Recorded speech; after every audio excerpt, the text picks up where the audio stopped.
Hey everybody, it's Grant, and today we're going to be filing for the PPP loan or Payment Protection Program. In this video, we're going to show you how to apply, what you'll need, and who qualifies, as well as how to use this loan. We are actually going to be filing for my company in Sugar Land, Texas, Main Squeeze Juice Company, and hopefully we're going to be sharing some really good tips in case you have a business as well, and we will be able to get some forgivable debt through this process together.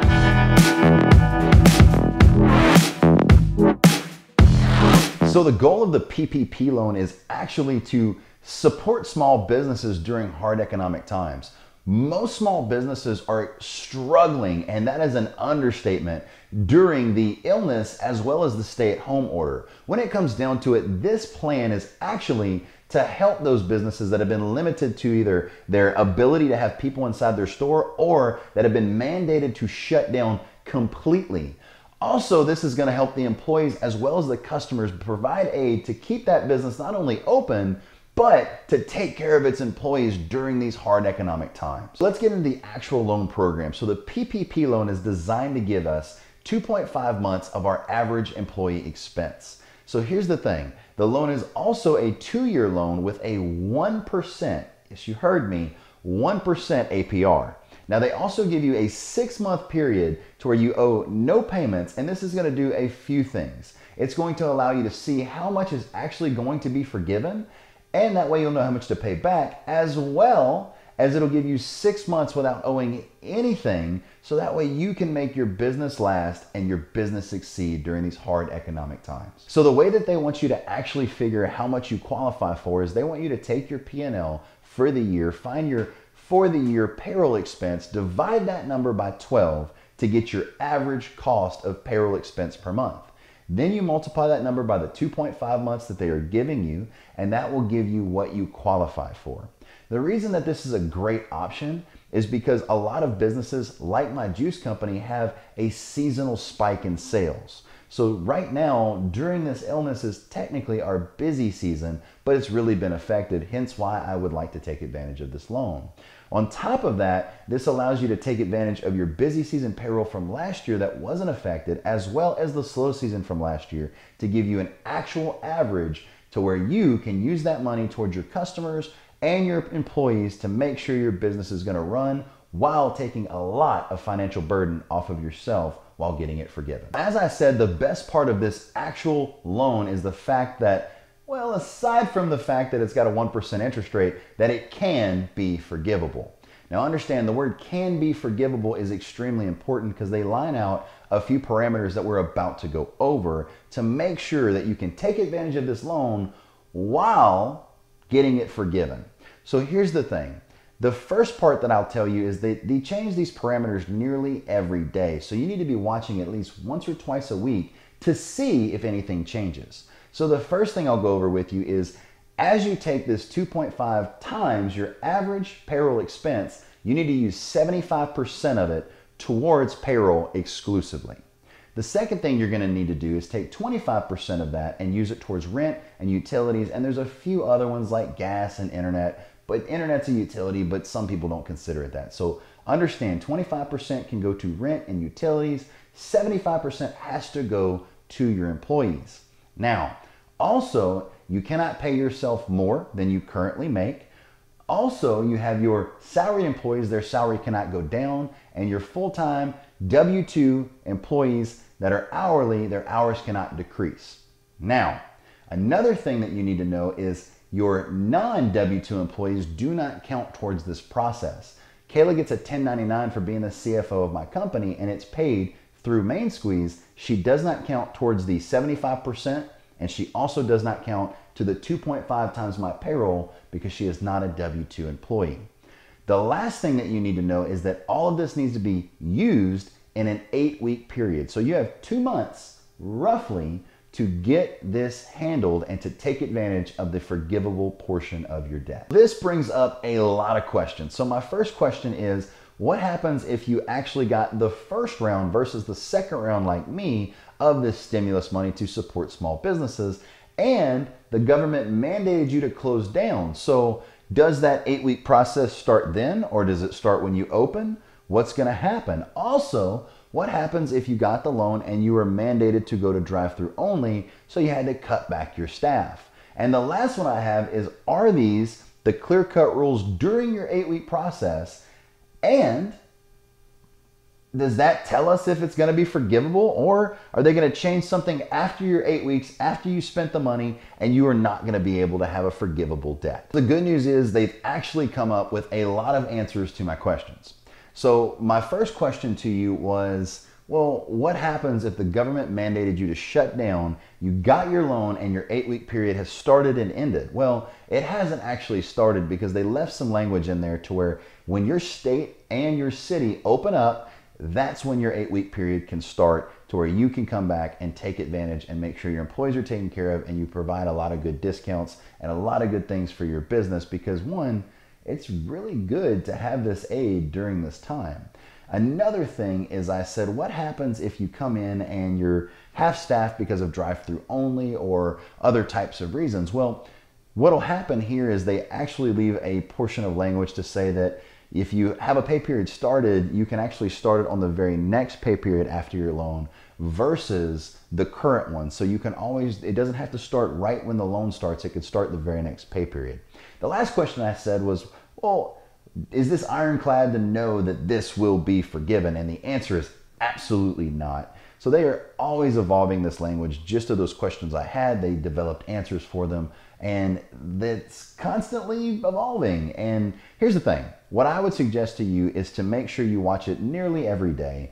If you're like me every day, if you want to do it every once in a while, just do it once a week. But if you are in the middle of your 8-week period and they come out with a new big change that you are not performing, make sure you implement it. If it comes out after, document that it came out after, because there's no way you can actually abide by something if you are not able to know it's coming. And then also document everything, so when your banker comes to you and says, hey, let's see what's forgivable and let me see your records, you are ready to go and better prepared to get this thing forgiven. And worst case scenario, if you are stuck with some of the debt, it is a 2-year loan with no payments due for at least 6 months at 1%. So things could be worse. Who qualifies for this 2-year 1% and 2.5 times your average employee's cost loan?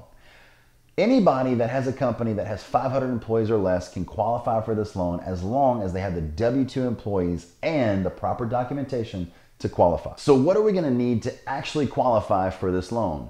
Now, if you're a sole proprietor like me, you're going to need your Schedule C, which is basically just your P&L or profit and loss statement that you're going to report to the government for your tax purposes. You're also going to need your quarterly 940s, which all this is just the report that you're going to send the IRS to pay your unemployment tax. How do we actually apply for this loan? So the way that I have taught you in several videos of mine now is to get a personal banker and a personal CPA. I can't tell you how invaluable they have been to me during this time when I don't want to read all that. That's what they do, and they report back to me. And one, it just makes things move so much faster, because that is what they specialize in. So on top of getting yourself a banker, keep in mind of it like this. You know, Dave Ramsey said get a 3 to 6 month emergency fund, and people laughed at him for years. Some people bought in, some people ignored, and some people thought he was absolutely crazy. Well, right now, no one thinks Dave Ramsey is crazy, because guess what? Everyone could use a 3 to 6 month emergency fund. On top of that, if you get a banker and they lend you money and you pay them back, and they lend you money and they pay you back, well, they pay you back, you pay them back, you are going to develop a relationship with that banker. That relationship will last you during crazy times like this, on top of times where you might not qualify for that loan, but because you're in relationships with this banker, they kind of nudge you along to allow you to get it, or they guide you on why you shouldn't do it. So on top of all of that, let me explain. When you go to the SBA website and you type in your zip code, it will forward you not to a government site, but to a local lender. They are passing this through from the government to the local lenders, and they are just forgiving it depending if we qualify through our parameters. Here's the thing.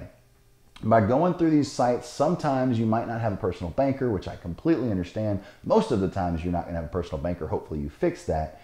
But when it all comes down to it, if you're having a hard time with a Wells Fargo or a big branch of Chase, then you can always go to fintechs. I can't tell you that I've never really looked into it, but I have watched it on Clear Value Tax and a few other ones, as well as PayPal, and I have heard that they will get you through a lot faster. One of the main reasons I actually took advantage of this loan was for the fact that my banker did often push this issue and say, look, it's a 1% rate, and you know, your store could be doing better, and he couldn't be more right. My store went from $2,000 a day, and then we went drive-through only. It was around $1,500 for a little while, and then now it's down to about $1,100 a day on average. And that's just because no one wants to wait in the drive-through line. They prefer to come in the store. They prefer to have the option, and nobody really wants to leave their house right now. So when I really looked at it and I crunched the numbers, and I realized I can help my employees tremendously, as well as my customers, by allowing all of that debt to be forgiven. I can supply them with extra discounts. So I really think this is going to be a win-win, and I have a lot of my employees that watch my channel. So I am working on a plan, so don't text me, right? So, see that? That was dad, is what that, you just saw dad, right? Don't text me. So anyway, that's the main reason I took advantage of the actual program, so that way I can help my employees and I can do all this other stuff. And as my banker said, if I get stuck with the loan, great, it's a 1% rate, and who wouldn't jump at the chance to take a 1% rate? Let's go through my actual experience, my loan, and how I went about doing my application. So I went through my actual banker, Blake McCaskill, and he is a good friend of mine, customer, and he is always staying on top of me and providing me good counsel. So please keep that in mind when it comes down to getting a banker and a CPA. Here's the next thing that ended up happening is he pushed me to go through it, because on stage one of this disbursement, I didn't even apply. I told him I wasn't interested. But as we've watched it and realized, why not? Because it, as I've said in the past of this video, it's going to be so beneficial for my customers, for my employees, and for me and my stress levels, because now Main Squeeze is also only 9 months old, 10 months. So as far as it all goes, this is a new company, and most people during a time like this might not reopen, which will be interesting and very sad to see on how many businesses do not reopen because of this illness. One of the biggest issues with getting this done was my Schedule C was not filed yet with my CPA. She was out for a major surgery, and with this illness, who's to blame her for taking her time? The good news is when they found out I had an issue, because once again, I was dragging my feet because I had no intentions of getting this loan, but as my banker stayed on me, I decided to go ahead and follow through. And of course, we found an issue.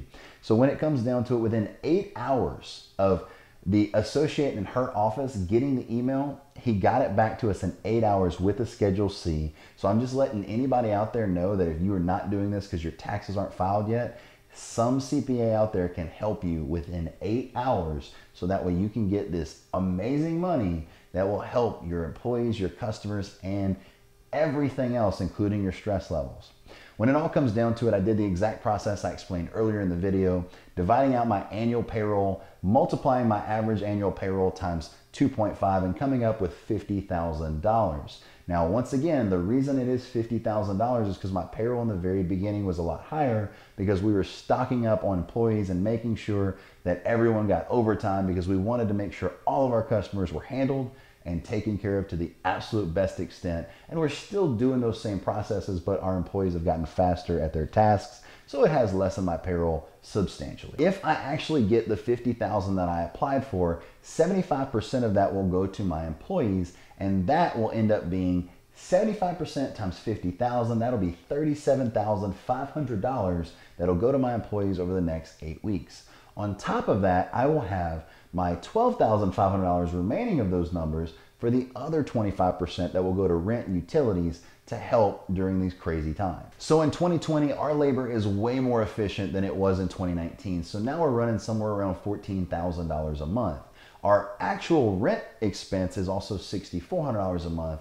And then when you realize that we're gonna have 8 weeks of this program, you're gonna be able to add those expenses together and multiply them by 2, and you're gonna come up with somewhere around $40,800. Now, when you take that $40,800 in expenses and subtract it from what we applied for with the $50,000, it's actually gonna give us $9,200 left over to be able to have either some breathing room extra discounts for our customers, or a little bit more spiffs and bonuses and hours for our employees. So if we actually get approved for our 50,000 or some version of it, being that we did apply very late in the second run of the stimulus money, we will make a follow-up video to let you know exactly what we're gonna do for our customers as well as our employees. If you like videos like this, please demolish that like button like you're getting a 1% forgivable loan from the government, as well as subscribe to our channel. We would very much appreciate to have you here with us.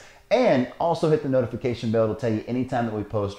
We are posting every Friday and Wednesday, as well as comment anything you'd like to see in future videos. It is very important to us to get feedback from you so we know what you like to see and what you don't like to see. I hope you have a fantastic afternoon, and I will see you on the next one.